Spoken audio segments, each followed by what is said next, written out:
আহ সুপ্রিয় দর্শক মন্ডলী, আপনাদেরকে আমন্ত্রণ জানাচ্ছি সত্যজিৎ রায় ফিল্ম সোসাইটির আজকের লাইভ আড্ডায়। আমরা এই এই ফিল্ম সোসাইটি থেকে এই প্রথমবারের মতো আপনাদের সামনে লাইভ আড্ডা নিয়ে আরকি উপস্থিত হয়েছি। তো হচ্ছে আজকের লাইভ আড্ডায় আমাদের সাথে যুক্ত হয়েছেন কলকাতার আ কলকাতার নির্মাতা। তিনি হচ্ছে হইচইয়ের একটি আ সিরিজ নির্মাণ করেছেন, রহস্য রোমান্স সিরিজ। তো সেটি আপনারা জানেন, সেটি খুবই জনপ্রিয় একটি সিরিজ হয়েছে। আ কলকাতার সবচেয়ে জনপ্রিয় কয়েকটি ওয়েব সিরিজের মধ্যে অন্যতম একটি ওয়েব সিরিজ হচ্ছে রহস্য রোমান্স সিরিজ। তো এটিতে অভিনয় করেছে রুদ্রনীল ঘোষ সহ আরো অনেকে। তো আজকে হচ্ছে আমরা এই নির্মাতাকে নিয়ে আমরা আড্ডা দেব। আমাদের চলচ্চিত্র আ যে সোসাইটি আছে, আমাদের খুবই ছোট আরকি একটি সদস্য আছি আমরা। আমরা ২ জন সদস্য মিলে আরকি এটি শুরু করি এবং আমরা এখন পর্যন্ত এটি কার্যক্রম করছি। আরো কয়েকজন সদস্য আছে যারা এখনো ওইভাবে অফিসিয়ালি যুক্ত হয়নি আমাদের সাথে। তো হচ্ছে আমরা আজকে আ অভিরূপ ঘোষের সাথে আড্ডা দেব। অভিরূপ ঘোষের সাথে আড্ডা দেওয়ার আগে আমাদের আ যে আরেকজন সদস্য আছে আমরা সেই সদস্য হৃদয় আহমেদ। তাকে হচ্ছে আমরা আমাদের স্টুডিওতে আমন্ত্রণ জানাচ্ছি। আ হ্যালো হৃদয় ভাই, কেমন আছেন আপনি? হ্যাঁ, শাকিল ভাই। হ্যাঁ, আমাদের আ হৃদয় ভাই হচ্ছে হ্যাঁ। আমাদের অন্যতম সদস্য। আমাদের আ একেবারে হচ্ছে আমরা যখন শুরু করি তখনকার থেকেই হচ্ছে আমরা একসাথেই আরকি কাজ করি। আমাদের একসাথেই একটা পরিকল্পনা নিয়েই আরকি সত্যজিৎ রায় চলচ্চিত্র হ্যাঁ, সংস্কৃতি হ্যাঁ। আমরা শুরু করি। তো হচ্ছে দাদা আমাদের মাঝে উপস্থিত হয়ে গেছে অলরেডি। আমরা হচ্ছে দাদাকে আমন্ত্রণ জানাচ্ছি আমাদের সাথে যুক্ত হওয়ার জন্য। হ্যালো দাদা, কেমন আছেন আপনি? Hello, hello. হ্যাঁ, খুব ভালো আছি। আপনি কেমন? জি দাদা, ভালো আছি। দাদা, আমি কিন্তু আপনাকে তুমি করে বলি, আপনিও আমাকে তুমি করে বলেন। আমরা সেটাই আরকি হ্যাঁ, হ্যাঁ, বজায় রাখবো এখানে। হ্যাঁ, একেবারে ফালতু আড্ডা দেব না আমরা। আ আর হচ্ছে আমি একটু পরিচয় করিয়ে দিতে চাচ্ছি। আমাদের সাথে যিনি হ্যাঁ। আরেকটু যুক্ত আছেন তিনি হচ্ছেন হৃদয় আহমেদ। তিনি আমাদের আচ্ছা। সত্যজিৎ রায় ফিল্ম সোসাইটির হ্যাঁ। হচ্ছে হ্যালো দাদা। Hello, hello, hello. হ্যাঁ তিনি দাদা, ভালো আছেন? হ্যাঁ, ভালো আছেন। আপনি কেমন? ভালো আছি। আপনি কেমন? হ্যাঁ, হ্যাঁ দাদা, ভালো আছি। বলুন। আ তো দাদা হচ্ছে হৃদয় আমাদের সাথেই হচ্ছে আমরা একসাথেই কাজ শুরু করি এবং এই চলচ্চিত্র আচ্ছা। সংস্কৃতি যাত্রা শুরু করি আমরা দুজন একসাথে। আমাদের দুজনের স্বপ্ন আরকি সেই জায়গা থেকে শুরু করেছি। তো দাদা আমরা হচ্ছে একেবারেই আড্ডায় চলে যাই। মূল বিষয় যেটা আমাদের পরিচয় পর্ব যেহেতু শুরু হয়ে গেছে। আ সেটি হচ্ছে একেবারেই যদি আপনার চলচ্চিত্রে আসা কিভাবে আসলেন বা ১ম দিককার কথা যদি আমাদের সাথে একটু শেয়ার করেন। ১ম দিকে চলচ্চিত্রে আসা বলতে আমি একটি সফটওয়্যার কোম্পানিতে কাজ করতাম কলকাতাতেই। জি, তো সেটা করতে, করতে এবার মানে কলেজে পড়ার সময় থেকে ইচ্ছা ছিল একটু মানে ফিল্ম নিয়ে কিছু করা। তো আমি হুম, একটি হুম। স্মল টাউন থেকে এসেছি। তো ওখানে কোনো ফেসিলিটিস ছিল না। তো যখন আমি চাকরি করতে ১ম কলকাতায় আসি, তখন এখানেই একটা ছোটখাটো মানে কোর্স করার চেষ্টা করি বা কিছু শেখার চেষ্টা করি যে মানে ফিল্ম ডিরেকশন ব্যাপারটা কি। এবং সেই করতে, করতে কিছু বন্ধু-বান্ধবের সাথে মানে একসাথে কাজ করতে, করতে কিছু শর্ট ফিল্ম করা শুরু করি। তো আচ্ছা। এবার এই ২০০৯ থেকে ২০১৩ অব্দি আমি প্রচুর শর্ট ফিল্ম করেছি যেগুলো বিভিন্ন ফেস্টিভ্যালস এ গেছে। তো হুম, সেটা হুম। করতে, করতেই মানে আস্তে, আস্তে কাজ শেখা বা নিজের একটা মানে গল্প বলার ইচ্ছা প্রকাশ করা সেগুলোই। আচ্ছা। তো হচ্ছে আপনি যখন হচ্ছে কাজ শুরু করেন, ক্যামেরার নিয়ে আরকি কাজ শুরু করেন, একটা গল্প বলার ইচ্ছা পোষণ করেন। তো তখনকার অনুভূতি কিরকম ছিল? বুঝি তখন তো সবকিছুই মানে খুব সিম্পল সিম্পল ছোট ব্যাপারগুলো মনে হতো একটা কাইন্ড অফ এ ম্যাজিক। কারণ তখন আমরা তার আগে আমার কোনো টেকনিক্যাল এক্সপিরিয়েন্স বা অভিজ্ঞতা ছিল না যে সিনেমাটা কিভাবে তৈরি হয় বা কিরকম করে বিভিন্ন শর্ট জুড়ে জুড়ে একটা সিন তৈরি হয়। এগুলো সবকিছুই তখন মনে হতো একটা মানে কিছু একটা আনন্যাচারাল কিছু হচ্ছে। তো আচ্ছা। প্রথম দিকে সেই শর্ট ফিল্ম গুলো বানানোর অভিজ্ঞতা খুবই ভালো, কারণ পুরোটাই মানে একটা লার্নিং এক্সপিরিয়েন্স ছিল। হুম, হুম। আচ্ছা। তো হচ্ছে এইখান থেকে আপনি যে সিরিজটি বানিয়েছেন হইচই অরিজিনাল, তো ওইটা যে রহস্য রোমাঞ্চ, সেটার ১ম সিরিজের সাথে ১ম যে সিজনটা ছিল সেই সিজনের চাইতে হচ্ছে আপনার ২য় সিজনটা খুবই জনপ্রিয়তা লাভ করে। তো এইখান থেকে হচ্ছে যদি আপনি বলেন যে হচ্ছে ২য় সিজন তৈরি করার ক্ষেত্রে আপনি কোন বিষয়গুলোকে ফোকাস করেছেন? যে কারণে হচ্ছে এরকম একটা আলোড়ন তৈরি করতে পেরেছেন? এটা প্রথম সিজনটা আসলে আমরা বানিয়েছিলাম একজন ইন্ডিপেন্ডেন্ট ফিচার ফিল্ম। তো হুম। সেটা আর কি হলে রিলিজ করার প্ল্যান ছিল, তো তারপরে হইচইর সাথে কথা হয় ডিজিটাল রাইট সেল করা নিয়ে। তো ওরা বলে আচ্ছা যে এটাকে থিয়েট্রিক্যাল রিলিজ না করে আমাদেরকে অ্যাজ এন অরিজিনাল দিয়ে দাও, আমরা অ্যাজ এ আচ্ছা সিরিজ রিলিজ করি। তো সেটা একটা খুবই কম বাজেটে বানানো এবং মানে প্রচন্ড কষ্ট করে বানানো একটা ইন্ডিপেন্ডেন্ট প্রজেক্ট ছিল। তো সেই জন্য সিজন ওয়ানটা এবার অবভিয়াসলি টেকনিক্যালি সেরকম হয়তো মানে বিরাট কিছু দুর্দান্ত কাজ হয়নি, তো সেটা অনেক বাজেট রিস্ট্রেন্ট ছিল বলে। এবার যখন সিজন ওয়ানটা দর্শকের প্রচন্ড ভাবে ভালো লেগে যায় আনএক্সপেক্টেডলি, এবং সেটা কোনো সেরকম সেই মতো প্রচার হয়নি সিজন ওয়ানটা, এখন আগের বছর বেরিয়েছিল। তো কোনো প্রচার সেরকম ছাড়াই যখন সেটা একটা ভাইরাল হয়ে যায়, সোশ্যাল মিডিয়ায় প্রচুর লোক দেখে রিভিউ দিতে আরম্ভ করেন, কথাবার্তা বলতে আরম্ভ করেন ওটা সম্বন্ধে, তো সেটা থেকে একটা দর্শকের এক্সপেকটেশন তৈরি হয়। তো সেই সূত্রে যখন সিজন টু করার কথা ওঠে, যখন হইচই থেকে বলে সিজন টু করো, তো আমাদের সবারই মানে আমার পুরো টিমেরই একটা ইন্টেনশন ছিল যে একটু স্কেল আপ করা, একটু আগের থেকে বেটার করা। তো সেই সূত্রে এবং আমরা সেই প্রোডাকশন সাপোর্টটা এবার পেয়েছি in terms of budget, technique আর এক্সপার্টিস লোকজনের, সেটা আমরা পেয়েছি। তো সেই জন্য এবার গল্পটা পুরোটাই আমরা আগের মানে থেকে অনেকটা স্কেল আপ করে করতে পেরেছি। সেই জন্যই হয়তো এবার অনেক বেশি দর্শককে আমরা রিচ করতে পেরেছি। আচ্ছা তো হচ্ছে আমি হচ্ছে হৃদয় ভাইকে হচ্ছে একটু কোনো প্রশ্ন দাদার কাছে প্রশ্ন জানতে চাওয়ার জন্য আর কি হ্যাঁ হ্যাঁ বলবো। হ্যাঁ হ্যাঁ, অবশ্যই। দাদা, ধন্যবাদ দাদা আমাদেরকে সময় দেওয়ার জন্য। Thank you. হ্যাঁ, দাদা আমার প্রশ্ন হচ্ছে, আপনি গ্রাফিক নোবেলও লিখেছেন, তো এটা লেখার আসলে শুরুটা কিভাবে? আমি শুনেছি যে যে আপনি যতদূর যে গ্রাফিক নোবেল একটা লিখেছিলেন। হ্যাঁ, গ্রাফিক নভেল একটা আমি লিখেছি, বাংলার সেরা ভূতের গল্প বলে।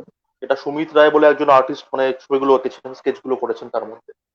তো গ্রাফিক নভেল কি ছোটবেলা থেকে প্রচন্ড রকম মানে কমিক্স পড়তে ভালোবাসতাম। এবার যেটা অন্য অনেকেরই হয়েছে আমার বন্ধু বান্ধবের, যে তারা বড় হয়ে আর অতটা কমিক্সের প্রতি ইন্টারেস্ট থাকেনি, তো আমার সেটা চিরকালই রয়ে গেছিল। আমি এখনো প্রচুর মানে সারা পৃথিবীর কমিক্স পড়ি। তো সেই থেকেই একটা সুপ্ত ইচ্ছা ছিল, যেমন সিনেমার ক্ষেত্রেও যেটাই হয়েছে, সিনেমা দেখতে ভালোবাসতাম বলে একসময় মনে হচ্ছে নিজে বানাতে চাই। তো কমিক্সটা সেরকমই, পড়তে ভালোবাসি বলে একসময় মনে হচ্ছে আমি নিজেও বানাতে চাই কমিক্স কিছু একটা। তো সেটা ওই তো দাদা, বাংলা সেটা ভূতের গল্প বলে একটা হ্যাঁ হ্যাঁ গ্রাফিক নোভেল হ্যাঁ করেছিলাম হ্যাঁ আমরা। হ্যাঁ, তো সেটা আমার কাছে খুব মানে একটা স্পেশাল কাজ ছিল, কারণ মানে ছোটবেলা থেকে কমিক্স পড়ে এসেছি, এবার নিজের একটা কাজ ওরকম ভাবে বানানো, তো সেটা একটা খুব ইন্টারেস্টিং কাজ ছিল। তো দাদা আপনার কি মানে কোনো গ্রাফিক নোবেল নিয়ে ভবিষ্যতে কোনো কাজ করার ইচ্ছা আছে, যে হ্যাঁ, আপনি গ্রাফিক বানাবেন নোভেল কোনো নিয়ে সিনেমা নিশ্চয়ই web series? Cinema web series তো সেটা বাংলা সেটা ভূতের গল্পটা বেসিক্যালি যেটা গ্রাফিক নোভেলটা ছিল সেটাও খুব সিনেম্যাটিক, সেটা হয়তো অ্যাডাপ্ট করা যেতেই পারে, কিন্তু সেটা একটা সার্টেন ভিএফএক্স বা প্রস্থেটিক্স এর খরচা আছে, যেটা হয়তো বাংলা ছবিতে এই মুহূর্তে করা একটু ডিফিকাল্ট। তো but it's definitely on the cards, হতে পারে। গ্রাফিক হ্যাঁ নোভেলও হ্যাঁ। আমি নিশ্চয়ই আরো ভবিষ্যতে করতে চাই, কিন্তু সেটা একটা সময় সাপেক্ষ ব্যাপার। তো আমি লাস্ট 2-3 বছর সিনেমা বা সিরিজ নিয়ে এতটাই ব্যস্ত ছিলাম যে আমি আর গ্রাফিক নোভেলের দিকে সময় দিতে পারিনি। বাট সেটা আশা করছি খুব তাড়াতাড়ি দিতে পারবো আবার। হ্যাঁ দাদা, তো আপনি তো লাস্ট একটা 2019 একটা সিনেমা বানালেন, জম্বিস্তান। তো হ্যাঁ, এটা আপনার ক্রিটিক্সরা খুব ভালো রিভিউ দিয়েছে, যা দেখলাম। আমরা হ্যাঁ, আমরা তো দেখার সুযোগ পাইনি, যেহেতু বাংলাদেশে অনলাইনে হ্যাঁ, বা স্যাটেলাইটে এখনো এটা রিলিজ হয়নি। হ্যাঁ, তো হ্যাঁ, হ্যাঁ। দেখ, আপনার ক্রিটিক্সরা খুব ভালো রিভিউ দিয়েছে, কিন্তু দর্শকরা সেভাবে এটা মানে দেখেনি, বা হুম, হলে তেমন একটা চলেনি। তো এটা নিয়ে আপনার কি হ্যাঁ, হ্যাঁ। মন্তব্য? আমার আমার ধারণা ছিল যে জম্বি কনসেপ্টটা নিয়ে দর্শক মানে ইন্টারেস্টেড হবে দেখতে এবং হলে আসবে। বাট সেটা হয়তো আমার যেটা ছবিটা রিলিজ হওয়ার পরে মনে হলো যে কনসেপ্ট লেভেলেই হয়তো ব্যাপারটা খুব নতুন, এবং যেহেতু জম্বি শব্দটারই মানে ম্যাক্সিমাম বাঙালি দর্শক জানে না, তো there is a lack of interest. এবং খুব নিশ মানে খুব কম নাম্বার অফ লোকজনের ইন্টারেস্ট ছিল এই বিষয়টা নিয়ে। বাট তারাও যে হলে আসবে তার জন্য আমরা সঠিক মানে হলের সময় পাইনি। মানে হলের শো টাইমিং খুব খারাপ ছিল, এবং আমরা যে সময়টায় আনফরচুনেটলি রিলিজ করেছি তখন অনেক বড় বড় ছবি চলছিল হিন্দি বাংলা মিলিয়ে আশেপাশে। তো তার মধ্যে ফাইট করাটা খুব ডিফিকাল্ট ছিল একটা ফেস্টিভ সময়ের মধ্যে। তো আমরা যেমন পুরো কলকাতা শহরে মাত্র 5-6টা মাত্র স্ক্রিন পেয়েছিলাম, তাও খুব জঘন্য শো টাইম, রাত্রি 8টা 9টায় শো, মানে যেখানে কেউ দেখতে যেতে পারবে না ছবিটা। তো যেসব দর্শকরা দেখতে চাইছিল তারাও খুব একটা যেতে পারেনি। তো তাও ছবিটা 3 সপ্তাহ চলেছে কলকাতা শহরে এবং আউটস্কার্টসে, 3 to 4 উইকস হ্যাঁ চলেছে। তো ঠিক আছে, এবার দেখো আমরা জানতামই যে খুব আউট অফ দি বক্স একটা মানে ইজি কন্টেন্ট, তো সেটা মানে এক্সপেক্টেড ছিল যে হ্যাঁ হয়তো খুব বেশি ব্যবসা করবে না। বাট আমরা যেটা দেখেছিলাম যে দর্শকের ছবিটা নিয়ে প্রচন্ড ইন্টারেস্ট আছে, বাট আলটিমেটলি হলে তারা আসেনি হয়তো, পার্টিকুলারলি হ্যাঁ ইউথ। হ্যাঁ, মানে বাট ইন্টারেস্ট। আমরাও যখন ট্রেলার যখন দেখলাম তখন খুবই ভালো হ্যাঁ, লেগেছে যে, তো আমরা তো আমাদের তো কিন্তু দেশে আমার মনে দেখার হয় ওই সুযোগ হয়নি, তো ছবিটার আশা যারা করছি টার্গেট, সামনে। হ্যাঁ ওই ছবিটা যারা তো টার্গেট আশা করছি। দর্শক ছিল ধরো একটু মানে হ্যাঁ ইয়াং ক্রাউড, তারা হয়তো ছবি দেখতে এই মুহূর্তে অনলাইনেই অভ্যস্ত, এবং ওই জম্বিস্তানের হ্যাঁ মতো একটা আউট অফ দ্য বক্স ছবি এই মুহূর্তে হয়তো অনলাইন এনভায়রনমেন্টই মানে মোর সুটেবল থিয়েট্রিক্যালের থেকে। তো সেটা আমরা আশা করছি খুব তাড়াতাড়ি কোনো একটা অনলাইন প্ল্যাটফর্মে ছবিটাকে আনতে পারবো। দেখা যাক। হ্যাঁ হ্যাঁ, আশা করছি, আমরা খুব শীঘ্রই আশা করছি দেখতে পাবো কোনো অনলাইন প্ল্যাটফর্ম বা স্যাটেলাইট। তো শাকিল ভাই, আপনি বলেন কিছু আপাতত। দাদার কাছে যে বিষয়টি আর কি জানতে চাইবো সেটি হচ্ছে যে কলকাতা ইন্ডাস্ট্রিতে টলিগঞ্জে তরুণদের হচ্ছে কতটুকু তাদেরকে একটা সুযোগ দেওয়া হয়, মানে নিজের অভিজ্ঞতা থেকে। সুযোগ বলতে দেখুন, এটা মানে অন্য কোনো ইন্ডাস্ট্রি, মানে ধরো আমার নিজের ইঞ্জিনিয়ারিং ব্যাকগ্রাউন্ড আছে, তো অন্য কোনো ইন্ডাস্ট্রি যেমন একটা প্রপার সিস্টেম থাকে যে না তুমি একটা সার্টেন কোর্স করলে একটা এডুকেশনাল কোয়ালিফিকেশন তৈরি হলো, তুমি একটা হ্যাঁ, ইন্টারভিউতে বসলে একটা জব অ্যাপ্লাই করলে চাকরি পেয়ে গেলে, এখানে তো ওরকম কোনো সেরকম স্ট্রাকচার্ড অপরচুনিটি নেই। তোমাকে সেটাই। কাজ করে করে নিজের প্র্যাকটিক্যাল এক্সপিরিয়েন্স গেইন করে করে এবং নিজের নেটওয়ার্কিং করে করে কাজ মানে ধরতে হবে, কাজ পেতে আচ্ছা, হবে। তো সেই জন্য আচ্ছা। এখানে ওরম করে নতুনদেরকে সাপোর্ট করার কোনো স্ট্রাকচার্ড সিস্টেম কিন্তু নেই এক কথায় বলতে হুম, গেলে। কারণ হুম, আমরাও নিজেরা শুরু করেছি, নিজেরাই বন্ধু বান্ধব একসাথে মিলে সিনেমা করতে করতে একটা কাজ করতে করতে একটা আস্তে আস্তে এগিয়েছি। তো সেখানে এরকম না যে কোনো ইন্ডাস্ট্রি থেকে কোনো বিশাল যে সাপোর্ট সিস্টেম হয়েছে সেটা নয়। বাট এটুকু ঠিক যে হ্যাঁ, কাজ করতে শুরু করলে একটা ভালো স্ক্রিপ্ট নিয়ে তুমি বিভিন্ন জায়গায় ঘুরলে তুমি প্রচুর রিসোর্সেস পেয়ে যাবে। অনেক ভালো সেটাই। অভিনেতা হয়তো একটা ভালো চরিত্রের জন্য তোমার ছবিটা হয়তো খুব মানে ন্যূনতম একটা ফিজ নিয়ে করে দেবে। অনেক আচ্ছা। ডিওপি হয়তো মানে তার নিজের সার্ভিসেস তোমাকে এমনি প্রোভাইড করে দেবে। এরকম হুম, অনেক হুম। সাপোর্ট তুমি হয়তো পেয়ে যাবে। এবং এটা যে কোনো নতুন মানে যারা মানে কাজ করতে আসছে, তো সবাই আমার মনে হয় যে একসাথে অনেক নতুন লোকজন মিলে একটা টিম তৈরি করা ভালো। মানে আমিও সেটাই করেছি। আমি যখন আমার প্রথম ছবি করেছি, আমার মানে অ্যাক্টাররা বাদ দিয়ে প্রত্যেকটা মানে ইউনিট মেম্বার, সেটা মিউজিক ডিপার্টমেন্ট বলো, সিনেমাটোগ্রাফি বলো, হ্যাঁ, অ্যাসিস্ট্যান্ট ডিরেক্টরস বলো, সবাই ছিল নতুন, মানে সবার একটা প্রথম কাজ ছিল। সেখানে আচ্ছা। সবাই একটা ক্রিয়েটিভ কোলাবোরেশন করে একসাথে একটা টিম আপ করে। হুম, এরকম হুম। করেই আমার মনে হয় একে অপরকে এম্পাওয়ার করে এগোনো উচিত। এটা মানে ইন্ডাস্ট্রির ওপর রিলাই করে কোনো লাভ নেই আমার মনে আচ্ছা, হয়। আচ্ছা। তো হচ্ছে আমি একটু রহস্য রোমাঞ্চের দিকে যাচ্ছি। সেটা হচ্ছে মূল যে চরিত্রটি ছিল হচ্ছে ঝন্টুদা। ঝন্টু মোটরস এর মালিক হয় পরবর্তী সময়ে যিনি। তো হচ্ছে এই ঝন্টু চরিত্রটিতে হচ্ছে আপনি কেন হচ্ছে রুদ্রনীলকে বেছে নিলেন? যিনি হচ্ছে একেবারেই অভিনেতা, তিনি ভালো অভিনয় করেন। কিন্তু এরকম হচ্ছে একটা ক্রিটিক্যাল চরিত্র, খুবই গুরুত্বপূর্ণ এবং হচ্ছে মানে অন্যরকম ভিন্ন মাত্রা, ভিন্ন মেজাজের একটা চরিত্রের জন্য রুদ্রনীলকে কেন আপনি বেছে নিলেন? আহ, আমি রুদ্রনীল দার সাথে এই চরিত্রটা নিয়ে কাজ করার আগেও একটা ছবি করেছিলাম, কে সিক্রেট আই বললে। তো সেটা হুম, একটা হুম। অন্য ধরনের ছবি ছিল, একটা কমপ্লিটলি অন্য চরিত্র ছিল। আর আমি রুদ্রনীল দার কাজ ফলো করছি বহু বছর ধরে, উনি যা যা করছেন আমি তো ফলো করে দেখছি। তো ঝন্টু দা ক্যারেক্টারটা একটা আমার মনে হয় রুদ্রদার জন্য মানে চ্যালেঞ্জ ছিল, কারণ ওটা ওর টাইপের এগেনস্ট, মানে অ্যাকচুয়ালি এক্সাক্ট ওর যে হ্যাঁ, বয়স তার থেকে প্রায় 20 বছর বেশি বয়সের একটা চরিত্র, প্রথম হ্যাঁ, কথা। এবং বয়স্ক বয়স্ক অভিনয় অনেকেই করে, কিন্তু যেটা রুদ্রদার বা যে কোনো অ্যাক্টর, তার নিজের স্টাইল আছে, তার নিজের কথা হ্যাঁ, বলার ভঙ্গি আছে, নিজের বডি ল্যাঙ্গুয়েজ আছে। তো সেটাই। ঝন্টুদায় যেটা তৈরি করা হয়েছে সেটা একদম মানে রুদ্রনীল ঘোষ যে জিনিসগুলো করে থাকেন অন্য বিভিন্ন ছবি, তার হাত সেটাই। পা নাড়িয়ে কথা বলা, তাড়াতাড়ি কথা বলা, ম্যানারিজম গুলো, তো সেগুলো হুম, কমপ্লিটলি সরিয়ে দিয়ে একটা নিজেকে পুরো ভেঙে একটা অন্য মানুষ তৈরি করা হয়েছে। আমার জি, মনে হয় ঝন্টুদা ক্যারেক্টারটা সিজন 1-এও এতটা পপুলার হয়েছিল এই কারণে, কারণ লোকে যেভাবে দেখতে অভ্যস্ত রুদ্রদাকে, যে সেটাই। হয়তো কোনো জায়গায় নেগেটিভ রোল করছে, কোনো জায়গায় কমেডি করছে, তো সেটার মধ্যে একটা ইন্টেন্সিটি থাকে, একটা স্পিড থাকে। এখানে পুরোটা উল্টো করেছিল, যে হুম, একটা হুম। খুব আস্তে কথা বলে এবং প্রত্যেকটা কথার মধ্যে একটা পান আছে, একটা মজা আছে, কিন্তু হ্যাঁ, কখনো টেম্পার লুজ করে না। তো হুম, টিপিক্যাল রুদ্রনীল সুলভ অভিনয়টা করেন, তো সেই জন্য চোখে লেগেছিল খুব, যেটা কি করছে, এত ডিফারেন্ট কেন করছে। তো সেটাই, সেটা সেটাই। ঝন্টুদা চরিত্রটার জন্য একটা সার্টেন ম্যাচুরিটি প্রয়োজন ছিল, যেটাও খুব ভালোভাবে নিয়ে আসতে পেরেছে। হুম, হুম। তো এবং ইভেন সিজন 2-তে তো সেটা ক্যারেক্টারটা আমরা পাস দেখিয়েছি, বিভিন্ন গেটআপস দেখিয়েছি, অনেকটা রেঞ্জ দেখিয়েছি। সেটাও হ্যাঁ, because he is a very beautiful and diverse actor, সেটা খুব হুম। ভালোভাবে প্লে করেছে। আচ্ছা। তো হচ্ছে এটা থেকে হচ্ছে একটু রেশ ধরে আরকি জানতে চাচ্ছি। সেটি হচ্ছে যে আপনার গল্পটা যতটুকু ছিল একটা শক্তিশালী একটা প্লট ছিল। সেই প্লটের সাথে হচ্ছে আপনার রুদ্রদার যে চরিত্র, যেই হচ্ছে তার অভিনয় দেওয়া, সেটা কি হচ্ছে আপনার এই সিরিজটিকে হচ্ছে জনপ্রিয় করার জন্য দর্শকদের কাছে কতটুকু হচ্ছে দুটাকে হচ্ছে আ আপনাকে হচ্ছে একটা সাপোর্ট দিয়েছে? না, রহস্য রোমাঞ্চ সিরিজ দেখো, সিজন 1 থেকে ইট ওয়াজ অনসাম্বল কাস্ট মানে সিচুয়েশন, এবং হুম, হুম। যেখানে দর্শকরা পছন্দ করেছেন কি মাল্টিপল কালারফুল ইন্টারেস্টিং ক্যারেক্টার্স। তো সেটাই। সেই জন্য এখানে আগের বারও যেমন রুদ্রনাথ অবশ্যই ছিল, তার সাথে কাঞ্চন মল্লিক ছিল, প্রিয়াঙ্কা সরকার ছিল, সৌমন বোস বলে একজন অভিনেতা ছিল। তো অনেকগুলো মাল্টিপল ইন্টারেস্টিং ক্যারেক্টার ছিল, সায়নী ঘোষ ছিল। তো এইবারও সেটা রুদ্রদা অবভিয়াসলি আগের চরিত্রটাকেই আরো অন্য লেয়ারে প্লে করেছে। তার সাথে খরাজদা আছে, রাজদীপ আছে, শাওলি আছে, তো অনেকে এরকম সাপোর্টিং মানে অন্য অন্য বিভিন্ন চরিত্র আছে। সেই জন্য রহস্যময় স্মৃতির গল্পগুলোই এরকম যে হ্যাঁ অবশ্যই প্লট সেন্ট্রিক, কিন্তু প্রত্যেকটা কোথাও একটা ক্যারেক্টার ড্রামাও। তো সেই জন্য এই হ্যাঁ ধরনের সিরিজ বা এই ধরনের গল্প যেহেতু আমি বানিয়েছি পাল্প সাহিত্যকে বা পাল্প লিটারেচারকে ট্রিবিউট দিয়ে, তো সেখানে একটা এই কালারফুল মানে উইয়ার্ড চরিত্র, অদ্ভুত ধরনের চরিত্র একটা আলাদা জায়গা আছে। তো সেখানে আমি হুম, মনে করি যে আমরা খুব কেয়ারফুলি হয়তো কাস্টিং গুলো করেছি প্রত্যেকটা চরিত্র, যে একটু এগেনস্ট দ্য টাইপ কাস্টিং হয়েছে। যেমন যেটা রুদ্রদার ক্ষেত্রে বললাম, যে রুদ্রদাকে যেরকম চরিত্রে দেখা যায়, ও যেরকম অভিনয়টা করে তার বিয়ন্ড গিয়ে একটা অন্যরকম ভাবে তাকে প্রেজেন্ট করা গেছে। তো same goes for Kharaj Mukherjee, for Kanchan Mallick in season 1। তো এই আউট অফ দি বক্স এবং এগেনস্ট দ্য টাইপ কাস্টিংটা দর্শকরা আমার মনে হয় খুব অ্যাপ্রিসিয়েট করেছে। আমি যেটা ফিডব্যাক মানে দেখে বুঝতে পেরেছি। হ্যাঁ তো হ্যাঁ সেটা সেটাই ডেফিনেটলি আমার গল্পগুলোকে অনেক স্ট্রং করে দিয়েছে, সবার পারফরমেন্স গুলো। সেটাই। তো হচ্ছে একেবারেই হচ্ছে অন্য বিষয় আরকি। যেহেতু আমরা হচ্ছে একেবারে ফরমাল কথাবার্তা বলব না। সিনেমা নিয়ে জানতে চাইবো আর হচ্ছে আপনার হ্যাঁ। অভিজ্ঞতা নিয়েও জানতে চাইবো বিভিন্ন বিষয় নিয়ে। সেটি হচ্ছে যে আপনার এই সিরিজটি করতে গিয়ে কি, কি ধরনের অভিজ্ঞতার আপনি সম্মুখীন হয়েছেন? যেহেতু হচ্ছে একেবারেই আ ফিচার বড় ধরনের একটি কাজ হয়েছে আপনার। আ সেইগুলো যদি আমাদের সাথে একটু শেয়ার করেন। সিজন 2টা মানে একটা বিশাল স্কেলে শুট হয়েছে, মানে 29 দিনের শুটিং শিডিউল ছিল, মাঝখানে একেবারেই গ্যাপ ছিল না। এবং হুম, হইচইয়ের ডেডলাইন তো খুব স্ট্রিক্ট ছিল, কারণ রিলিজ ডেট অলরেডি লক হয়ে গেছিল। তো সেই জন্য হ্যাঁ, পুরো ব্যাপারটি প্রচন্ড হেক্টিক ছিল, মানে প্রায় আমাদেরকে রাত জেগে কাজ করতে হয়েছে আমাকে এবং আমার পুরো টিমকে। আমার অ্যাসোসিয়েট ডিরেক্টর সুমন ব্যানার্জি বা আমাদের এডিটর যারা ছিল সবাই, মানে পুরো এন্টায়ার টিমটা, আলাদা করে কারণ নাম বলাটা অসুবিধা হয়তো, কিন্তু সবাই মানে প্রায় রাত জেগে কাজ করেছে। প্রত্যেকটা টিম প্যারালালি রান করেছে।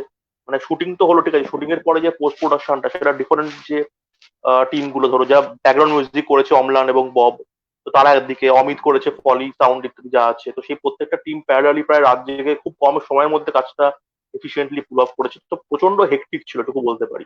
এবং আমরা খুব লাকি যে আমরা জাস্ট এই করোনা ভাইরাস বা লকডাউন শুরু হওয়ার প্রেয়ারলি হয়তো 7 দিন আগে কাজ শেষ করতে পেরেছি, মানে তখন অলরেডি শুরু হয়ে গেছে মানে বিষয়টা, মানে অফিসিয়ালি লকডাউন শুরু হওয়ার কোথায় 7-10 দিন আগে আমরা জাস্ট মানে ডেডলাইন ছিল, আমরা কাজটাকে কোনো রকম করে মানে কমপ্লিট করে সাবমিটটা করেছি। তারপরে রিলিজ হয়েছে এবং প্রায় অলমোস্ট তার 5-6 দিনের মধ্যে লকডাউন শুরু হয়ে গেছে।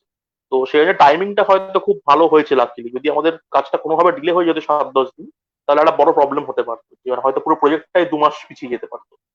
তো সেটা উই আর লাকি যে হয়েছে। এবং অভিজ্ঞতা বলতে মানে এই সিরিজটায় এত ধরনের সিন আছে, এত ধরনের ইউনিক ইউনিক কন্টেন্ট আছে, তোমরা দেখেছো, তোমরা নিশ্চয়ই বুঝতে পারছো।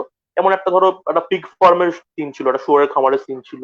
তো যেগুলো মানে খুব অদ্ভুত ধরনের সিন, যেগুলো শুট করার কোনো অভিজ্ঞতা পুরো টিমের কারোর ছিল না, তো পুরোটাই সবারই কমফর্ট জোনের বাইরে ছিল, মানে অ্যাক্টরদেরও বলো বা সবারই, আমাদের সবারই।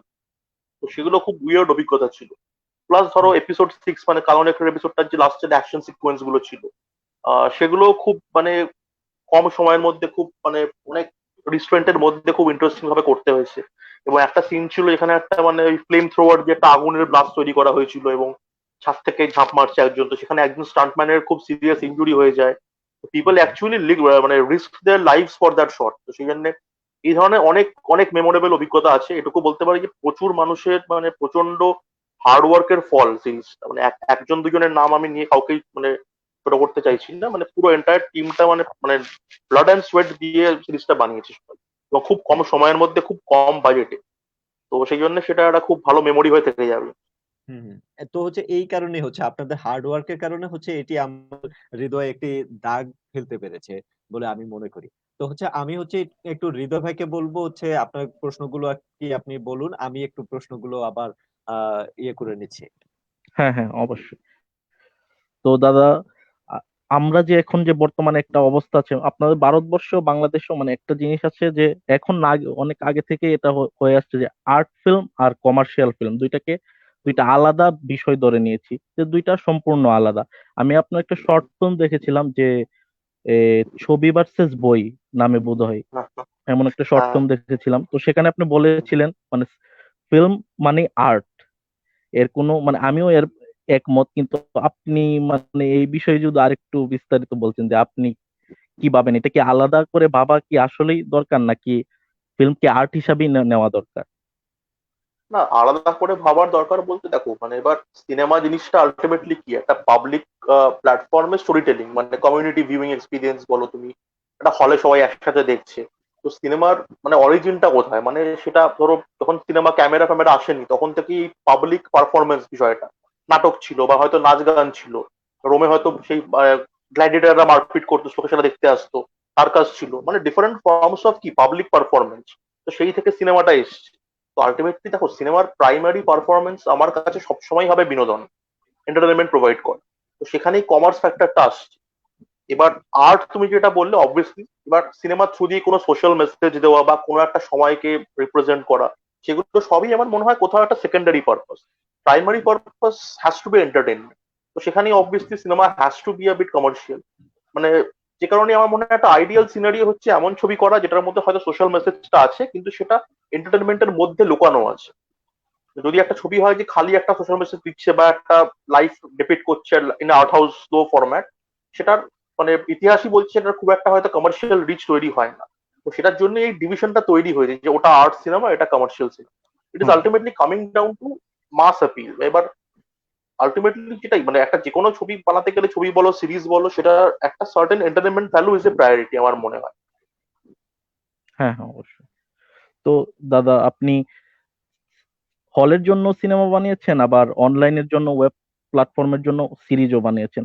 তো আপনার কাছে কি মনে হয়েছে কোনটাতে কাজ করা সহজ এবং সব থেকে বেশি মানে আপনার সুযোগ পাওয়া যায় কাজ করার জন্য? সুযোগ এই মুহূর্তে তো যেরকম পরিস্থিতি, হল টল বন্ধ, মানে কোনো ফিউচার নিয়ে ব্যাপারটা ক্লিয়ার নয়, কবে হল খুলবে, আদৌ দর্শক হল খুললে হলে যেতে ইন্টারেস্টেড হবে না, কিন্তু এই মুহূর্তে অবভিয়াসলি অনলাইনটাই মানে ইন্ডাস্ট্রি এক্সপার্টরা বলছে is the better platform opportunity wise. মানে কি কিন্তু হ্যাঁ, সিনেমারও আলাদা ডেফিনেটলি একটা, যেটা বললাম যে কমিউনিটি ভিউইং এক্সপিরিয়েন্স, যেটা দেখে আমরা সবাই বড় হয়েছি এবং যেটা আমরা মানে প্রজেক্ট করতে চাই, তো সেই সূত্রে অবভিয়াসলি সিনেমাটাও একটা খুব স্পেশাল মানে এক্সপিরিয়েন্স, যেটা আমি করতে চাই ডেফিনেটলি ইন ফিউচার। দুটোর মধ্যে অ্যাজ এ হ্যাঁ, ফিল্ম মেকার চুজ করাটা ডিফিকাল্ট, কিন্তু অপরচুনিটি ওয়াইজ ডেফিনেটলি এই মুহূর্তে অনলাইন প্ল্যাটফর্ম বেটার। আর এটাও ঠিক যে আমি যে ধরনের out of the box content করি সেটার জন্য হয়তো, যেটা বললাম জম্বিস্তানের এক্সাম্পল নিয়ে, যে হয়তো এই মুহূর্তে মানে অতটা ইভলভ নয় আমাদের দর্শক, তো সেই জন্য হয়তো ওই ধরনের ছবি লোকে অনলাইন দেখতে প্রেফার করবে। তো সেটা একটা ফ্যাক্টর। তো দাদা, এখন এখন যে অবস্থা, তাতে কোয়ারেন্টাইনে সবাই দেখা যাচ্ছে অনলাইনে অনেক বেশি নির্ভর হয়ে গেছে। অনলাইন ভিত্তিক নেটফ্লিক্স বলেন, আমাজন বলেন, তাদের অনেক বেশি সাবস্ক্রাইবার হ্যাঁ, বেড়েছে এই কোয়ারেন্টাইনে। সব ওটিটি প্ল্যাটফর্মেরই এখন দেখা যাচ্ছে বলিউডের অনেক সিনেমাও আপনার ওটিটিতে রিলিজ দেওয়া হচ্ছে এই কোয়ারেন্টাইনে, যেহেতু সিনেমা হুম, হল বন্ধ। তো এর মধ্যে অনেকে বলছে যে ভবিষ্যতে সিনেমা হলের দর্শক অনেক কমে যাবে, মানে ওটিটি নির্ভর হয়ে যাবে প্রায় বেশিরভাগ দর্শকই। তো আপনি কি এটার সাথে কি একমত, এই বক্তব্যের সাথে? দেখুন, যখন মানে 60-70-এর দশকে প্রথম টিভি এসেছিল তখনও লোকে এই কথাই বলেছিল যে থাকবে না সিনেমা হল, চলে যাবে। তারপরে যখন এই কম্পিউটার ফোন টোন এসছে আজ থেকে 10-15 বছর আগে, স্মার্টফোন টাইপের জিনিসপত্র, তখনও সেম কথা বলেছিল। তো আলটিমেটলি কিছুই হয়নি, সিনেমা থেকেই গেছে। হ্যাঁ, হয়তো আপনি বলতে পারেন যে ডেফিনেটলি নাম্বার অফ হলস সারা পৃথিবীতেই কমে আসছে, সিঙ্গেল স্ক্রিন কমে আসছে, মাল্টিপ্লেক্স বাড়ছে। তো এবার অবভিয়াসলি এটা তো একটা মানে সত্যি যে সিনেমাটিক এক্সপিরিয়েন্স, যেটা হলে গিয়ে আমি বড় পর্দায় দেখবো, সেই ধরনের ছবি হয়তো মানে প্রায়োরিটি পাবে এই মুহূর্তে। যেমন যেটা একটা স্পেকটাকেল সেন্ট্রিক কাজ, একটা মার্ভেলের ছবি আমি দেখতে অবভিয়াসলি প্রেফার করবো হলে গিয়ে, সেটা আমি ওটিটিতে প্রেফার করবো না দেখতে।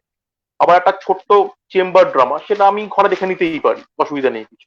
তো সেই জন্য আমার মনে হয় এইবার যেহেতু দর্শকের এই 2 মাস 2.5 মাসে ভিউইং হ্যাবিটটা পুরো পাল্টে গেল, লোকে অনলাইনে দেখতে আরো বেশি অনেক বেশি অভ্যস্ত হয়ে গেল।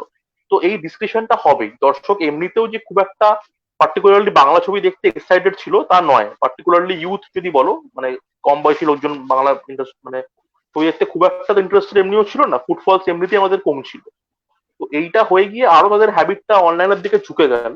তো এইবার যেটা হবে যে আমার মনে হয় আরো বেশি করে বড় ছবি বা স্পেকটাকেল সেন্ট্রিক ছবি হলে মানে দেখতে লোকে ইন্টারেস্টেড হবে, বাকিটা অবভিয়াসলি অনলাইনেই মানে চলে আসবে। তো সেই বিভাজনটা মানে কোন ছবিটা হলের জন্য বানাচ্ছি আমরা, কোনটা অনলাইনের জন্য এম করে বানাচ্ছি, সেটা ডিফারেন্ট প্রডিউসারদের, ফিল্ম মেকারদেরকে সেটা একটা ডিসিশন নিতে হবে। তো দাদা, আমি আপনার কাজের ধরন নিয়ে, যে থ্রিলার, আপনি থ্রিলার কাজ করতে খুব বেশি স্বাচ্ছন্দ্য বোধ করেন বোধহয়, মানে আপনার কাজগুলো দেখলে বোঝা যায়। তো মানে আমিও নিজস্বভাবে আমি থ্রিলার কাজ পছন্দ করি এবং আমিও ভবিষ্যৎ থ্রিলার নিয়ে কাজ করতে আগ্রহী। তো আপনার থ্রিলারের প্রতি আগ্রহটা তৈরি হয়েছিল কিভাবে দাদা? মানে ওইটা। থ্রিলার প্রতি আগ্রহ বলতে কিভাবে তৈরি হয়েছিল বলা মুশকিল। আপনার মতো যে আপনি যেরকম বললেন দেখতে পছন্দ করেন, আমি ওরকমই দেখতে পছন্দ করি, থ্রিলার গল্প পড়তে পছন্দ করি, তো সেই জন্য সেইগুলো থেকেই একটা ভালো লাগা তৈরি হয়েছে। এবার আমি সবসময় চেষ্টা করেছি যে আমার থ্রিলার গল্পের মধ্যে বা তার মধ্যে একটা কোনো আজকার আজকে আমার আশেপাশে যা ঘটছে, যে সোশিও পলিটিক্যাল এনভায়রনমেন্টটা আছে, যে ঘটনাগুলো ঘটছে সেগুলোকে তুলে ধরার, এবং যেটা বললাম একটু আগে যে এন্টারটেনমেন্টের মধ্যে দিয়ে ব্যাপারটাকে ডেবিট করা, তো সেটা আমি করেছি। বাকি এবার থ্রিলার জনরাটার প্রতি আমার আলাদা করে কোনো ভালোবাসা মানে আছে কিনা সেটা বলা মুশকিল, কিন্তু হ্যাঁ ডেফিনেটলি পড়তে ভালো লাগে থ্রিলার গল্প, এবং এই ধরনের সিনেমা দেখতে ভালো লাগে, সেই জন্য পড়ছি আপাতত। থ্যাংক ইউ দাদা। শাকিল ভাই প্রশ্ন করেন আপাতত। দাদা আমি হচ্ছে যে বিষয়টি আর কি জানতে চাইবো এখন হচ্ছে যেটি যে হচ্ছে এই লকডাউনে হচ্ছে বাসায় আছেন এবং কি হচ্ছে মানে একটা দীর্ঘ সময় হচ্ছে বাসায় আছেন। তো সেই জায়গা থেকে হচ্ছে নতুন একটি অভিজ্ঞতা তৈরি হয়েছে। তো সেই অভিজ্ঞতা যদি আমাদের সাথে শেয়ার করেন তাহলে আমরা খুব মানে উপকৃত হব। আপনার অভিজ্ঞতা কিরকম ছিল? অভিজ্ঞতা বলতে আমি লাস্ট 2-2.5 বছর ধরে আমি ননস্টপ কাজ করেছি, এবং যেটা একটু আগে বলছিলাম হৃদয়কে যে রহস্য রোমাঞ্চ সিরিজ 2 বানানোটা প্রচন্ড একটা হেক্টিক এবং প্রেশার মানে এনভায়রনমেন্ট ছিল। তো যার ফলে অ্যাকচুয়ালি জাস্ট মানে কোইন্সিডেন্টালি এরকম হয়ে গেছে যে আমরা জাস্ট রহস্য রোমাঞ্চর কাজটা শেষ করেছি আর লকডাউনটা শুরু হয়েছে। শুরু তো হয়েছে। সেই জন্য একটা মানে মাচ নিডেড ব্রেক হয়ে গেছে। হয়তো লকডাউনটা না হলে এখন আমরা আবার কোনো কাজেই ব্যস্ত থাকতাম, কিন্তু যেহেতু এটা হয়ে গেছে তো একটা ছুটি বলতে পারেন হয়ে গেছে। তো হুম, সেটা অ্যাকচুয়ালি খুব দরকার ছিল, একটু রেস্ট দরকার ছিল। তো আমি এই সময়টা কাজে লাগিয়েছি প্রচুর, নতুন অনেকগুলো বই কেনা ছিল যেগুলো পড়া হচ্ছিল না, অনেকদিন ধরে পড়েছিল, সেগুলো কমপ্লিট করেছি। স্ক্রিপ্ট আন্ডার ডেভেলপ ছিল, সেগুলোকে সময় দিয়ে শেষ করেছি। প্রচুর সিনেমা টিনেমা দেখেছি। তো এইগুলোই এই সময়টা এইগুলোই নতুন কাজ কিভাবে শুরু করা যায় সেগুলো প্ল্যান করেই সময়টা কাটিয়েছি। আচ্ছা। এখন এই যে লকডাউনের ফলে আমরা আর কি যেটা দেখছি যে লকডাউনে বিভিন্ন গল্প নিয়ে আর কি বাসাতেই কাজ করা হচ্ছে, শুটিং করা হচ্ছে, ছোট, ছোট ক্লিপস তৈরি করা হচ্ছে। তো সেই জায়গা থেকে হচ্ছে আমার একটি আর কি চিন্তা তৈরি হয়েছে যে আ এই পরিস্থিতির কারণে হচ্ছে যেটি আর কি আমি শুনেছি যে হচ্ছে হয়তো হলের যে বিষয়টি আছে বা হচ্ছে গ্ল্যামার ইন্ডাস্ট্রি যেটি আছে সেটি হচ্ছে একেবারে হচ্ছে একটা ধ্বংসের দিকে আরকি চলে যাবে। এমনকি হচ্ছে কনটেন্ট বেস হচ্ছে গল্প তৈরি হবে। তো আপনি এই বক্তব্যের সাথে কতটুকু একমত? আসলে কি এটা সম্ভব বা সম্ভব হবে? দেখো, কন্টেন্ট বেসড গল্প ছাড়া তো সিনেমা মানে কোনোদিনই চলেনি, কোনোদিন চলবেও না। সেই জন্য কন্টেন্টের নতুন করে ইম্পর্টেন্স পাওয়ার কিছু নেই। চিরকালই কন্টেন্ট ইম্পর্টেন্ট ছিল। মানে কন্টেন্ট ছাড়া একটা সালমান খানের ছবিও চলে না।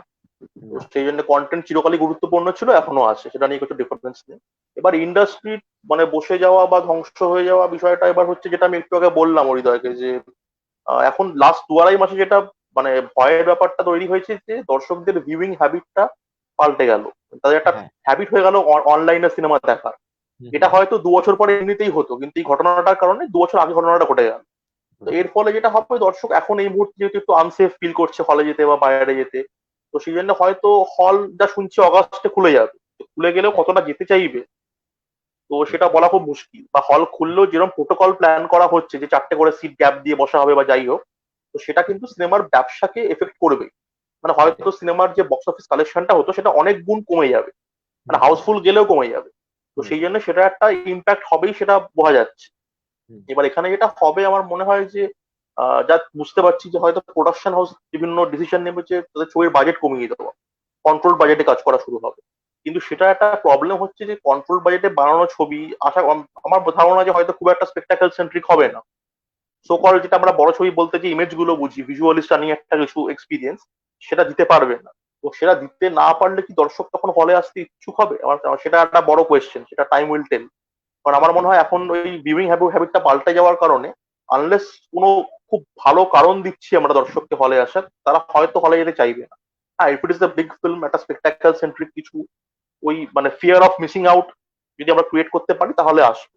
তো সেখানেই একটা বাজেটের কোয়েশ্চেন চলে আসতে পারে। তো এটা হুম, কি হবে এই মুহূর্তে বলা খুব মুশকিল। অগাস্ট সেপ্টেম্বরে হল খুলুক, আস্তে আস্তে নর্মালাইজ হোক সিচুয়েশনটা। তবে এটুকু ঠিক যে আজকে আমরা এতটা বদর্ড করোনা ভাইরাস নিয়ে, আস্তে আস্তে এটাও নর্মালাইজ হয়ে যাবে। মানে হ্যাঁ, এর আগেও এরকম অনেক ক্রাইসিস হয়েছে, অনেক রকম চেঞ্জেস হয়েছে, যেখানে মনে হয়েছে না সিনেমা শেষ, আর কেউ সিনেমা দেখতে আসবেন। কিন্তু hmm, with hmm, time cinema survive করে গেছে, এবং আমার মনে হয় আমরা ঘরে যাই দেখি না কেন, মানে যত ভালো বড় স্ক্রিনে দেখি না কেন ঘরে আমরা কন্টেন্ট, ওই হলে গিয়ে ছবি দেখার যে কমিউনিটি ভিউ এক্সপিরিয়েন্সটা, যে হ্যাঁ সঙ্গে 300 লোক বসে আছে, 400 লোক বসে আছে, এবং কোনো একটা সিনে হাততালি পড়ছে, সিটি পড়ছে, ওই যে এনার্জিটা, ওইটা কোনোদিনও মানে বাড়িতে বসে এক্সপিরিয়েন্স করা সম্ভব নয়। সম্ভব মানে ইট না। Is like a football match, মানে বাড়িতে আমরা ফুটবল ম্যাচ তো দেখছি, কিন্তু তাও গিয়ে একটা ইডেন গার্ডেনে দেখার তো একটা আলাদা এক্সপিরিয়েন্স আছে, সেটা তো Experience। ম্যাচ করা যায় না কখনো। হুম, তো সেই জন্য সেটা চিরকালই থাকবে, এবং যেটা বললাম এই কমিউনিটি ভিউইং ব্যাপারটা আমাদের জিনে আছে, মানে কয়েক হাজার বছর ধরে। মানে যখন সেটাই। সিনেমা ছিল না তখন আমরা পাবলিকলি কিছু দেখতাম, পাবলিক পারফরমেন্স। হ্যাঁ তো সেটা ওই আলাদাই একটা মানে আলাদাই একটা এনার্জি বিষয়টা, যে একসাথে 100-200 লোক মিলে একটা কিছুকে দেখছে এবং অ্যাপ্রিসিয়েট করছে। তো সেটা হুম, আমাদের জেনেটিক কোডের মধ্যে আছে, ওটাকে পাল্টানো যায় না। ওই ওই এক্সপিরিয়েন্সটা আমরা ক্রেভ করব, হয়তো এখন করবো না, 6 মাস পরে আবার যাবো হলে, কিন্তু ওই জিনিসটাকে আমরা চাইবো, ক্রেভ করবো ডেফিনেটলি। ওইটার কোনো সেটাই। রিপ্লেসমেন্ট হতে পারে না। না, সেটাই। আপনি আরকি বলছিলেন যে হচ্ছে একটা বাজেট কমে যাওয়ার একটা সম্ভাবনা থাকতে পারে। তো হচ্ছে সেই জায়গা থেকে হ্যাঁ, যদি বাজেট কমে যায়, তাহলে হচ্ছে কনটেন্ট তৈরিতে হচ্ছে আমাদের কি কোনো ঘাটতি তৈরি হবে? যে হচ্ছে আমাদের বাজেট তো কমে গেছে। এখন আমরা কি ধরনের কনটেন্ট তৈরি করব? ওইটা তৈরি করতে গেলে কি হচ্ছে আপনার আ কিরকম একটা প্রভাব পড়তে পারে বলে আপনি মনে করছেন? হ্যাঁ, বাজেট কমে গেলে অবভিয়াসলি একটা প্রভাব তো কন্টেন্টে পড়বে। মানে যদি আমাদেরকে এখন, যেটা আমি বললাম যে দর্শক চাইবে এখন হলে আসতে, পরে স্পেকটাকেল বেসড কন্টেন্ট, যেটা একটু বড় ছবি হয়তো, এটা একটুখানি মানে দর্শককে সেরকম একটা ইউএসপি দিতে হবে, একটা কারণ দিতে হবে হলে আসা। বাজেট কমে গেলে সেটা অবভিয়াসলি একটা কোয়ালিটি অফ কন্টেন্টে একটা এফেক্ট ডেফিনেটলি হবে, সব ধরনের গল্প অ্যাপ্রুভ হবে না। হয়তো একটু কন্ট্রোল বাজেটে করা যায়, এরকম চেম্বার ড্রামা বা এরকম কিছু লোকেশন, নাম্বার অফ লোকেশন কম, এরকম গল্প হবে এই মুহূর্তে তৈরি। তো সেই ধরনের গল্পের আদৌ মানে থাকবে নাকি অ্যাডিকুয়েট দম, মানে দর্শককে হলে টানার, সেটা টাইম উইল টেল। সেটা এখনই বলা খুব মুশকিল, এটা একটা ডিক্টমি চলছে, এটা আ সময়ের সাথে বয়ে যাবে। হ্যাঁ, দাদা আমরা হচ্ছে একেবারেই শেষ পর্যায়ের দিকে আরকি চলে আসছি। আ ০.৫ ঘন্টার মতো হচ্ছে আমরা কথা বলে ফেলেছি। আমি হচ্ছে একটি প্রশ্ন জানার পর হৃদয় ভাইকে একটু বলব প্রশ্ন করার জন্য। সেটি হচ্ছে আমার প্রশ্নটি যে হচ্ছে তরুণ প্রজন্মের জন্য আপনি কি ধরনের পরামর্শ দিবেন তাদের সিনেমা তৈরি করার ক্ষেত্রে আরকি? যারা এখন সিনেমা করতে চায়, মানে আমার মনে হয় তাদের জন্য এটা একদম গোল্ডেন পিরিয়ড। কারণ এখন মানে যে কোনো মানুষ যে এখন ইন্ডিপেন্ডেন্টলি ফিল্ম তৈরি করতে চাইছে, মানে ইফ ইউ লুক অ্যারাউন্ড, যদি আশেপাশে দেখো, দেখবে যে একটা সিনেমা তৈরি করার জন্য যা র মেটেরিয়ালস লাগে সবই দেখবে আশেপাশে আছে।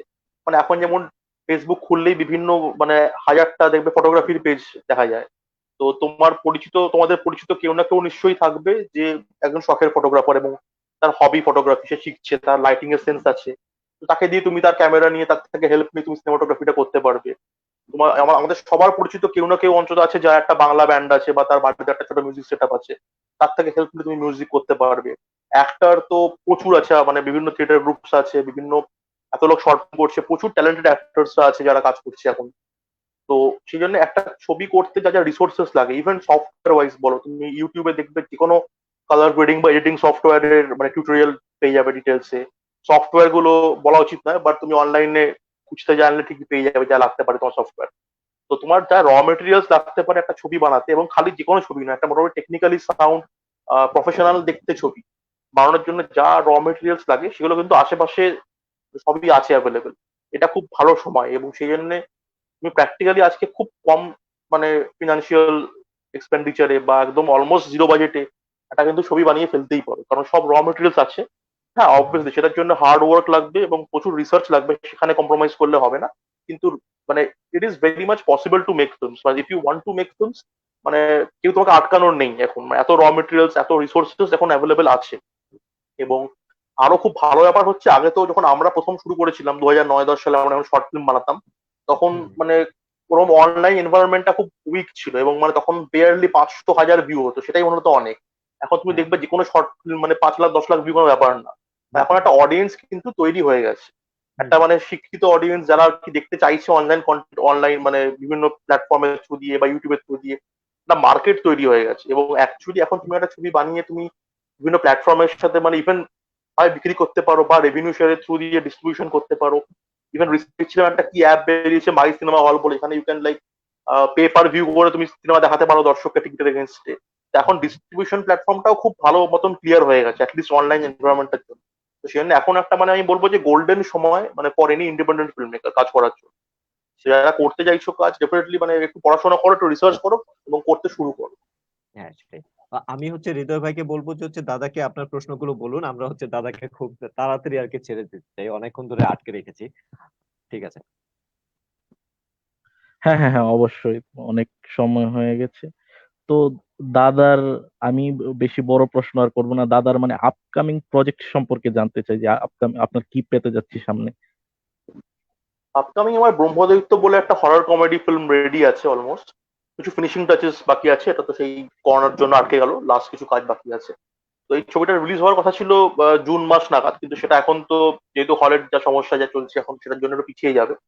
তো সেটা এবার থিয়েট্রিক্যালি আসবে না অনলাইনে সেটা এখন আমরা শিওর না, সেটা নিয়ে প্ল্যানিং চলছে, দেখা যাক। ওটা আমি 1-1.5 মাসের মধ্যে ডিক্লেয়ার করতে পারবো, আশা করছি কি হবে। আ- আর আচ্ছা দাদা, মানে শেষে আপনার কাছে কয়েকটা মানে সিনেমার সাজেশন চাই, যে আমাদের দর্শকের জন্য যে এই সিনেমাগুলা দেখা দরকার, বা আপনি সাজেশন দিবেন যে ওইগুলা মানে অবশ্যই আপনার আপনার প্রিয় সিনেমাগুলোর থেকে আপনি কয়েকটা সিনেমার নাম বলেন আর কি। প্রিয় সিনেমা, একটি সাউথ কোরিয়ান ছবি আছে ওল্ড বয় বলে, যেটা খুব পছন্দের ছবি আমার, যেটা আমার উপর খুব মানে স্ট্রং ইম্প্যাক্ট ফেলেছে, সেটা দেখতে পারেন। মেমোরিজ অফ মার্ডার বলে আরেকটি সাউথ কোরিয়ান ছবি আছে, সেটা দেখতে পারেন, যেটা খুবই ভালো। হ্যাঁ, শাহরুখ খানের ডং একটি ছবি জন। আছে ম্যাহুনা, সেটা দেখতে পারেন। সেটা আমি মনে করি Yes. একদম পারফেক্ট এন্টারটেনমেন্ট প্যাকেজ, সেটার মধ্যে সবকিছু আছে যেটা দেখতে চাই আমরা একটা ছবির থেকে। তো সেটা দেখতে পারেন। আপনার রহস্য রোমাঞ্চ সিরিজে আপনার মেহুনার একটা সিনও দেখেছিলাম, যে এরকম যে টস দেওয়ার সিনটা। আচ্ছা আচ্ছা, হ্যাঁ হ্যাঁ হ্যাঁ হ্যাঁ হ্যাঁ হ্যাঁ হ্যাঁ এরকম একটা সিন আপনি রহস্য রোমাঞ্চ হ্যাঁ হ্যাঁ, সিরিজেও দিয়ে মানে দেখিয়েছেন আর কি। তো একদম সিনটা একদম। হ্যাঁ সুন্দর। তো দাদা মানে আপনাকে আর ধরে রাখছি না, তো মানে অনেক ধন্যবাদ আমাদের সময় দেওয়ার জন্য দাদা। হ্যাঁ, অনেক ধন্যবাদ আমাকে আহ, অ্যালাউ করার জন্য কথা বলতে এখানে। আর আমি একটু কথা আপনাকে বলবো। পেয়ে হ্যাঁ খুব ভালো লাগলো। সেটি হচ্ছে যে আমরা আমারও ভীষণ ভালো হচ্ছে লাগলো। আমরা হচ্ছে অনেকদিন ধরেই আর কি আমাদের এই সোসাইটিতে হচ্ছে আমরা অনলাইনে কাজ করে যাচ্ছি। তো সেই জায়গা থেকে হ্যাঁ আমরা প্রথমেই হচ্ছে আপনাকে আমন্ত্রণ জানিয়েছি যে হচ্ছে আমরা আপনার সাথে কথা বলবো। একেবারে আমরা যেহেতু তরুণ, আপনিও তরুণ। সেই জায়গা থেকে ভাবলাম যে হচ্ছে আপনার সাথে আমাদের কথা বলে খুব একটা ভালো লাগবে। আমরা অনেক কিছু জানতে পারবো ঐরকম ভাবে। না তো আমরাও না, আশা করছি আমারও যে ভীষণ তোমার সাথে কথা বলে ভালো লাগলো। অনেক সেটাই। ধন্যবাদ আমাকে এটা এখানে ইনভাইট করার জন্য। হ্যাঁ, তোমাদের ঠিক আছে। পেজটা আরো ভালো করে গ্রো করুক, হ্যাঁ, আরো সেটাই। ভালো করে কাজ হ্যাঁ, করো তোমরা। ধন্যবাদ দাদা। আপনাকেও আন্তরিকভাবে ধন্যবাদ আমাদেরকে সময় দেওয়ার জন্য। এবং থ্যাংক কি ইউ, হচ্ছে থ্যাংক ইউ। আমাদের পাশে থাকবেন আপনি সবসময়, সেটাই আশা করছি। একদম। আপনাকে আবারও হচ্ছে ঈদের শুভেচ্ছা এবং কি খুব সাবধানে থাকবেন, ভালো থাকবেন। হ্যাঁ, আসলে আপনাদেরকে। ঠিক আছে দাদা। Thank you. হ্যাঁ থ্যাংক ইউ, দাদা, থ্যাংক ঠিক ইউ। আছে। ধন্যবাদ দাদা, ভালো থাকবেন। ধন্যবাদ। হ্যাঁ, আপনি। হৃদয় ভাই, আমাদের তো অনেক কথা হলো।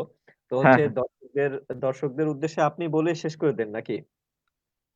না বলেন আপনি, সমস্যা নেই। শেষ আহ করে দিন। সেটি হচ্ছে সেটি হচ্ছে আমরা এইবারই হচ্ছে প্রথমবারের মতো হচ্ছে এই লাইভ আড্ডাটি করলাম। খুবই সীমিত পরিসরে আড্ডা করেছি, কিন্তু হচ্ছে খুব গুরুত্বপূর্ণ কিছু বিষয় আপনাদের সাথে শেয়ার করার চেষ্টা করেছি। যেটি হচ্ছে রহস্য রোমান্স নিয়ে হচ্ছে আপনাদের অনেক জানাশোনা, আপনাদের অনেকটা ভালো লেগেছে সিরিজটি। সেই জায়গা থেকে আমরা চেষ্টা করেছি যে এর নির্মাতা যিনি অভিরূপ ঘোষ, তো দাদাকে নিয়ে এসে হচ্ছে আমরা একটু চেষ্টা করেছি যে হচ্ছে তিনি কিভাবে এটি তৈরি করেছেন। এমনকি হচ্ছে এই সিরিজটিতে একটি গুরুত্বপূর্ণ চরিত্র ছিল ঝন্টুদা। তো হচ্ছে এই ঝন্টুদার চরিত্রে হচ্ছে যিনি অভিনয় করেছেন রুদ্রনীল ঘোষ, সেই রুদ্রনীল ঘোষকে আমরা বরাবরই দেখেছি খুবই একটু অন্যরকম, একটু চঞ্চল টাইপের চরিত্রে আর কি অভিনয় করতে। সেই জায়গা থেকে একেবারে কুল অ্যান্ড ক্লিয়ার, শার্প যেই মেজাজ, সেই মেজাজ নিয়ে হচ্ছে একটু অভিনয় করেছেন সেখানে রুদ্রনীল ঘোষ। তো তিনি কিভাবে এটি করেছেন সেই বিষয়গুলো হচ্ছে আমরা নির্মাতার কাছ থেকে জানতে চেয়েছি। এমনকি হচ্ছে এই সিরিজটি তৈরি করতে গিয়ে তার কি ধরনের অভিজ্ঞতা হয়েছে, এমনকি হচ্ছে বর্তমান পরিস্থিতিতে, করোনা পরিস্থিতিতে আমাদের সিনেমা ইন্ডাস্ট্রি কি ধরনের সার্ভাইভ করবে, কি ধরনের অভিজ্ঞতার মধ্য দিয়ে যাবে, সেই বিষয়গুলো জানতে চেষ্টা করেছি। তো মোটামুটি হচ্ছে আমরা একটি খুব অল্প পরিসরে খুব গুরুত্বপূর্ণ কিছু বিষয় আপনাদের মাঝে তুলে ধরার চেষ্টা করেছি। তো আমরা আমাদের এই দুজনের পক্ষ থেকে আমরা চাইবো, এমনকি হচ্ছে আমাদের আরো কয়েকজন মেম্বার আছে আমাদের সত্যজিৎ রায় ফিল্ম সোসাইটির। তো সেই জায়গা থেকে আমরা আমাদের সকলের পক্ষ থেকে আমরা চাইবো যে হচ্ছে আপনারা যারা আমাদের অডিয়েন্স আছেন আমাদের সাথে, অনেক দিন ধরেই আমাদের প্রায় হচ্ছে 2 বছরের মতো আমরা সময় অনলাইনে হচ্ছে স্টে করছি, সেই জায়গা থেকে হচ্ছে আপনারা আমাদের বিভিন্ন ভাবে সাপোর্ট করে যাচ্ছেন। সেই জায়গা থেকে আমরা এখন চাইবো যে আপনারা আমাদের সাথে থাকুন, আমাদের সঙ্গে থাকুন, আমাদেরকে যতটুকু পারেন সাপোর্ট করুন। আমরা হচ্ছে একটি ভালো চলচ্চিত্র ইন্ডাস্ট্রি গড়ে তোলার জন্য আমাদের যেই মেধা আছে, তরুণ প্রজন্ম আছে তাদেরকে কাজে লাগাতে চাই, সিনেমা ইন্ডাস্ট্রিকে আমরা একটা ভালো একটা জায়গায় নিয়ে যেতে চাই। তো সেই জায়গা থেকে আমরা চাইবো যে আপনারা আমাদের সঙ্গে থাকবেন। আমরা আশা করি আপনাদের সহযোগিতা নিয়ে আমরা খুব ভালো একটি অবস্থান তৈরি করতে পারবো। তো সেই আশা ব্যক্ত করে হচ্ছে আমরা আজকের মতো বিদায় নিচ্ছি। আমরা চেষ্টা করব আপনাদের অনুপ্রেরণা পেলে আমরা পরবর্তীতে একটি লাইভ করার চেষ্টা করব। অবশ্যই একটু বলে রাখি আমরা একটু চেষ্টা করছি আরকি। চেষ্টা করছি যে হচ্ছে আ আসলে এটা কি বলা ঠিক হবে কিনা হৃদয় ভাই? আমি আসলে বুঝতে পারছি না যে হ্যাঁ, কাকে আমরা নিয়ে আচ্ছা আসবো এই বলেন না, সমস্যা নাই, বলে দেন। সেটি হচ্ছে যে আমরা দর্শক। রুদ্রনীল ঘোষকে একটু আমন্ত্রণ জানাতে চাচ্ছি আমাদের আ সোসাইটির পেজ থেকে লাইভে আসার জন্য। এখন হচ্ছে তিনি কতটুকু সময় দিতে পারবে সেই বিষয়টি নিয়ে হচ্ছে একটু দ্বিধাদ্বন্দ্বের মধ্যে আছি। আ তো হচ্ছে কথাবার্তা বলার পরে আরকি ফাইনাল করতে পারবো কবে তিনি সময় দিবেন, কোন সময়টি সময় দিবেন। সেই বিষয়গুলো আরকি আমাদের ফাইনাল হয়ে গেলে আমরা হচ্ছে আপনাদের সাথে শেয়ার করব কবে তিনি আসবেন। তো ততদিন পর্যন্ত আপনারা ভালো থাকুন, আমাদের সঙ্গে থাকুন। আমরা যেকোনো তথ্য আপনাদের সাথে শেয়ার করব। যেকোনো মুহূর্তে, যেকোনো সময়ে। তো হচ্ছে আমাদের জন্য আমাদের পাশে থাকুন। আমরাও আপনাদের পাশে থাকবো সিনেমার বিভিন্ন তথ্য নিয়ে। হৃদয় ভাই তো আছেন। তিনি হচ্ছে সবসময়ই আরকি আপডেট দিয়ে থাকেন, হ্যাঁ, আপডেট তথ্যগুলো সিনেমা নিয়ে। আমিও আরকি চেষ্টা করি টুকটাক কিছু দেওয়ার জন্য। অন্যান্য যারা সদস্য আছেন তারাও চেষ্টা করেন। সব মিলিয়ে হচ্ছে আপনাদের সহযোগিতা আমাদের একান্ত কাম্য। আমাদের দুজনের পক্ষ থেকে আপনাদেরকে আন্তরিক ধন্যবাদ আমাদের সাথে এতক্ষণ সময় দেওয়ার জন্য। হ্যাঁ, ধন্যবাদ সবাইকে। হ্যাঁ, আসলে হ্যাঁ, ঠিক শেষ আছে। করে দিচ্ছি তাহলে। হ্যাঁ, হ্যাঁ, শেষ করে দিন।